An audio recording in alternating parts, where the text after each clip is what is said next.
안녕하세요. 오늘은 10월의 마지막 밤인 31일이에요.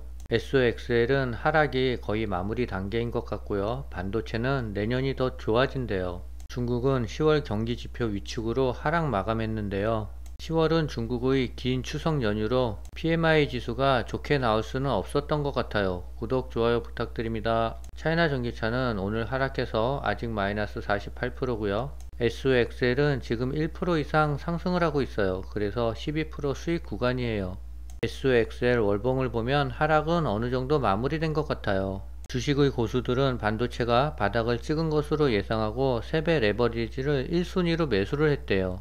매수 1위는 SOXL이고요. 2위는 테슬라예요. 삼성전자가 내년 첨단 반도체인 HBM 생산 능력을 올해보다 2.5배 늘린대요. 평택 캠퍼스와 미국 테일러 파운드리 설비도 고도화를 추진한대요. 올해 시설 투자에만 역대 최대인 53조 7천억 원을 쏟아붓고 있어요. 이를 통해 기술 초격차를 유지하고 반도체 시장 회복기를 대비한다는 포석이에요. 삼성전자는 생성형 AI 확산으로 수요가 폭증하는 HBM 판매량을 늘려 실적을 끌어올릴 계획이래요. 내년 HBM 공급량을 올해 대비 2.5배 이상 늘릴 것이라며 4세대 HBM3를 올 3분기 양산한 데 이어 내년 상반기에 5세대의 HBM3를 생산할 것이라고 밝혔어요. 반도체 시장이 터널을 벗어나고 있다는 분석도 내놨고요. 고객사의 메모리 반도체 재고가 5월에 정점을 찍은 뒤 지속해서 감소하고 있다며 메모리 업황 회복세가 2024년까지 이어질 것이라고 내다봤어요.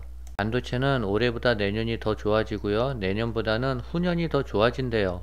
미국의 골드만삭스가 세계 주요국의 장기 경제 성장률 전망치를 올려잡았는데요. AI 발전으로 생산성이 대폭 향상되면서 경제 성장이 가속화할 것으로 봤기 때문이래요. 블룸버그의 30일 보도에 따르면 골드만삭스 이코노미스트들은 최근 미국의 2027년 실질 GDP 증가율 전망치를 기존 1.9%에서 2%로 상향 조정했대요.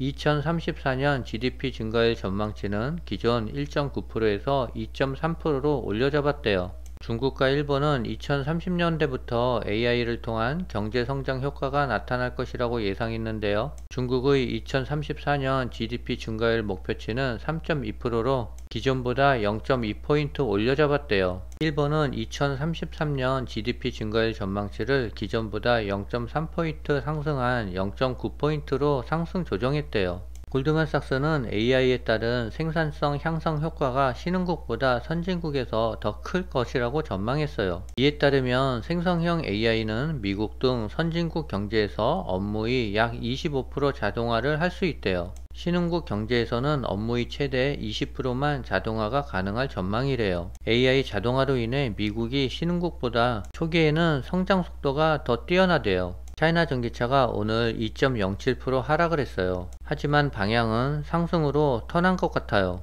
비아디와 CATL 그래프를 보면 비아디는 계속 횡보를 걷고 있는데요. 10월 초부터 거래량이 계속 들어오고 있어요. CATL은 지겨운 하락을 멈추고 반등 국면에 들어섰어요. 거래량도 점점 늘어나고 있고요. 창신 신소재와 천재 리튬 또한 10월 초부터 수급이 계속 들어오고 있고 최근 들어 상승을 하고 있어요. EV 에너지 또한 10월 초중부터 수급이 계속 들어오고 있고요. 근래에 적산병으로 상승 전환 신호가 나왔어요.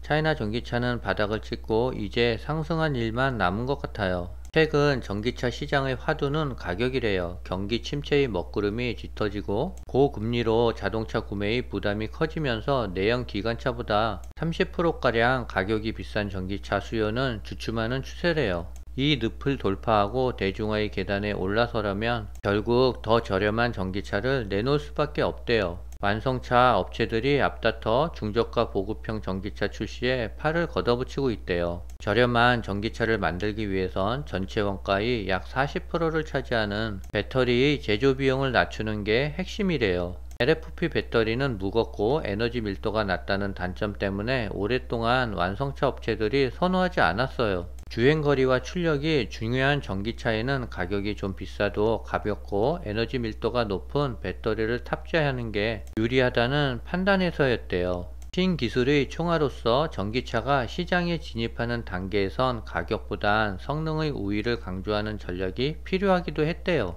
하지만 이젠 내연 기관차와 가격으로도 경쟁에 이기려면 저렴한 배터리가 필수가 됐대요.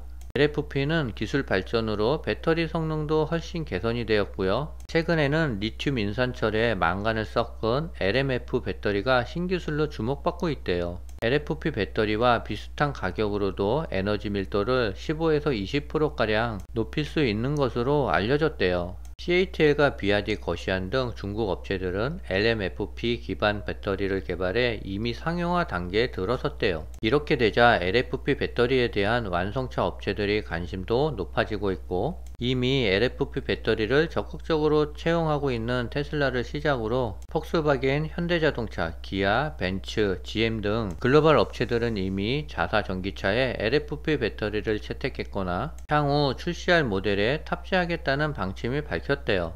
블룸버그는 2030년까지 미국 전기차 배터리 수요의 40%를 LFP 배터리가 차지할 것으로 내다봤어요. 중국 CATL이 새로운 현지 공장 운영을 시작했대요. 중국 남서부에 위치한 이 공장은 전력 및 에너지 저장 배터리 생산을 위한 CATL의 최신 본거지라고 30일 전기차 전문지 매체가 전했어요. 부지는 28만 7,680평 이상이며 최종적으로 두 단계의 생산 기반을 지원할 예정이래요. 그중 첫 번째 단계는 현재 완료돼 연간 30GWh의 생산 용량을 제공할 수 있다 하고요. 2단계까지 완료 시 배터리 생산 능력은 현재 2배인 60GWh까지 늘어날 전망이라고 해요. 아울러 새로운 조립 라인에서는 초당 하나의 셀을 생산할 수 있고 전체 배터리 팩 하나가 2.5분 안에 생산된다고 해요. CATL은 올해 3분기 순이익이 소폭 감소했음에도 오는 2024년에도 배터리 시장 선두를 유지할 전망이래요.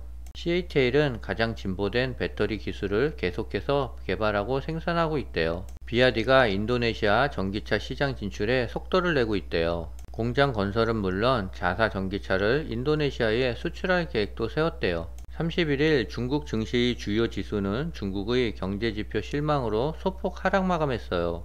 이날 발표된 중국의 10월 제조업 구매자 관리 지수가 50을 밑돌며 한 달 만에 다시 제조업 경기가 위축된 것으로 나타났대요. 중국의 10월 제조업 PMI가 49.5로 집계됐다고 밝혔는데요. 이는 시장 예상치 50.2와 전월치 50.2 모두를 밑돌았대요. 중국은 추석 연휴로 10월달 한 주를 거의 놀았어요. 그래서 PMI 지수가 조금 낮게 나온 것 같은데요. 그리 걱정할 것은 아닌 것 같습니다. 현재 시간 새벽 1시 10분인데요. SOXL은 1.17% 정도 상승을 하고 있어요.